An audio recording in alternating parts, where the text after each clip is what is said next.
Sigurno ste se našli u situaciji da ste barem jednom poželjeli neki grm, cvijet, voćku ili nešto slično što vam se svidjelo posaditi i u vlastitom vrtu.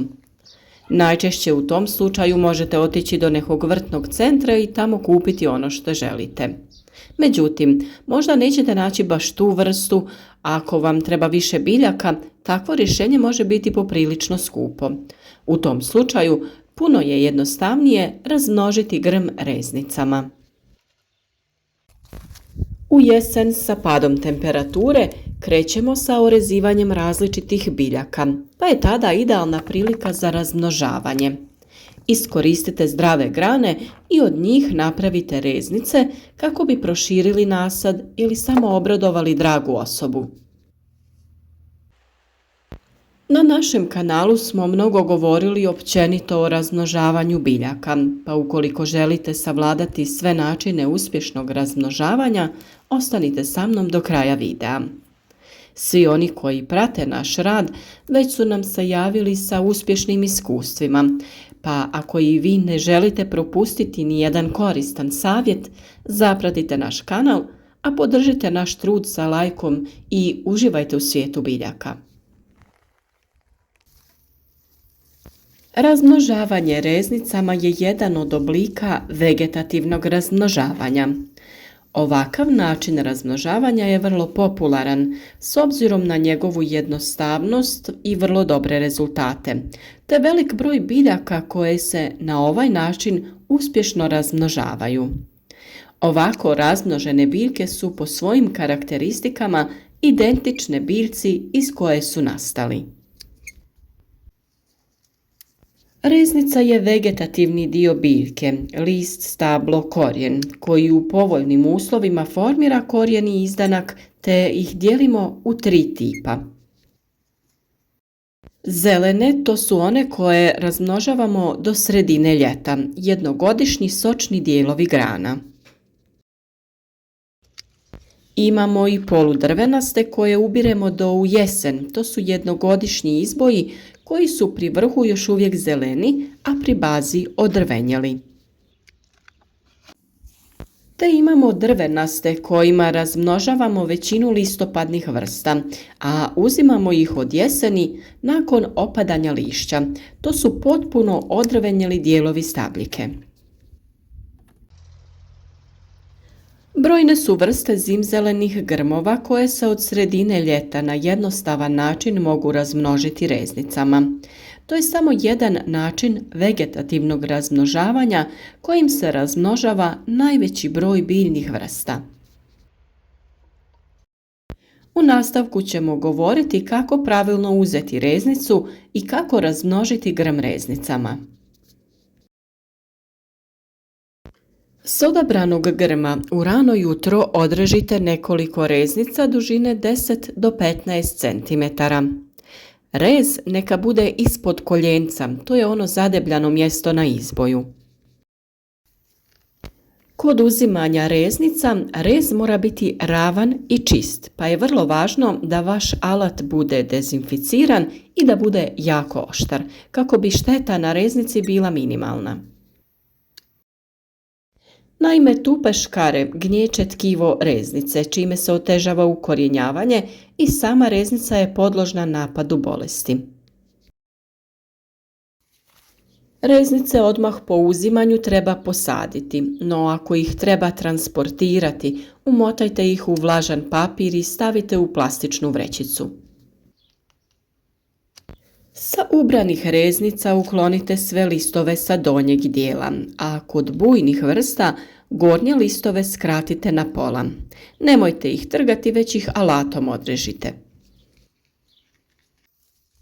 Naime, najveća količina vode iz reznice isparava kroz listove, a samim smo odvajanjem od matične biljke naglo smanjili količinu vode i hranjivih tvari koje reznica može osigurati za preostale listove, pa smanjenjem lisne mase smanjujemo potrebu za vodom i hranom, dok se ne razvije korijen koji je dovoljno snažan da opskrbljuje biljku potrebnim tvarima. Kod Crnogorice reznice ne režemo, već otkidamo zajedno sa komadićem starog drveta, takozvana reznica sa petom. Ako uzimamo reznice sa ruža, onda one moraju biti nešto duže i imati najmanje 3 do 4 okca. Reznice ruža najefikasnije je uzimati u augustu sa još nedozrelog jednogodišnjeg izboja, ali kod nas se vrlo efikasno pokazalo i razmnožavanje onih grančica koje odrežemo kada orezujemo grm ruže. Sljedeće što je potrebno jeste da neke posude, vazne, lončiće ispunite supstratom. Na tržištu se nalaze posebne mješavine upravo za ukorjenjavanje, a možete ih i sami pripremiti. Dovoljno je pomiješati jednake dijelove treseta i perlita, a ako ne možete nabaviti perlit, zamijenite ga sa pijeskom. Perlit je prirodni materijal koji se koristi kako bi osigurao da biljka ima dovoljno vlage. On naime upija vlagu iz supstrata i ravnomjerno je raspoređuje kada je ponestane. Kako bi pospješili ukorjenjavanje biljaka, donji dio reznice prvo umočite u vodu, a tada u praškasti hormon za ukorjenjavanje. Dobro je sa nekim pomagalom poput štapića napraviti rupicu u supstratu i u nju staviti reznicu kako ne bi spao taj hormon sa reznice. Tada je reznicu potrebno utisnuti do pola u zemlju. Lagano pritisnite supstrat oko reznice i dobro zalijte. Možete također koristiti i prskalicu, to je sprej bočicu, kako bi dobili finu vodenu maglicu, jer jači mlaz vode može pomaknuti reznice što ne bi bilo dobro. Budite oprezni. Ako nemate poseban plastenik za ukorjenjavanje, lončiće sa reznicama pokrijte prozirnom plastičnom vrećicom ili folijom koja će čuvati stalnu zračnu vlagu. Kasnije vrećicu ili foliju povremeno skinite kako bi prozračili reznice. Na taj način ćete spriječiti njihovo truljenje. Kako ukorjenjavanje bude napredovalo, a to je vidljivo po rastu mladih listića. Vrećicu i foliju potpuno treba ukloniti kako bi se biljke polako privikavale na vanjske uslove. Kada su se reznice ukorijenile, mlade biljke presadite u pojedinačne veće posude u kojima će rasti još neko vrijeme do sadnje na stalno mjesto. Umjesto u supstrat reznice nekih biljaka poput hortenzije, lovor višnje, oleandera, bršljana i drugih možete staviti i samo u posudu sa vodom. Prednost ovog načina je što prije sadnje možete vidjeti koja reznica je pustila korijen, a koja je propala. Nedostatak je što je tako razvijen korijen vrlo nježan, pa morate biti oprezni kod sadnje. Postoji tu još nekoliko važnih napomena kako bi rezultati ovog načina razmnožavanja bili što uspješniji. Naime, dobro je da reznice u posudi budu odmaknute jedna od druge, tako da se međusobno ne dodiruju, što sprječava pojavu bolesti. Idealno bi bilo da svaka reznica bude u svojoj posudi, ali to ovisi o količini prostora koju imate. Idealna temperatura za ukorjenjavanje kreće se od 22 do 27 stepeni Celzijusa, a vlaga zraka oko 80%.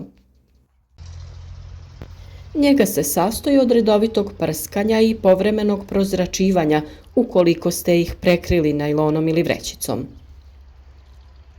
Tokom zime lončiće sa reznicama treba smjestiti u hladno klijalište ili staklenik, a dobro će poslužiti i neki negrijani hodnik, veranda i sl. Vrlo je važno da ima dovoljno svjetlosti.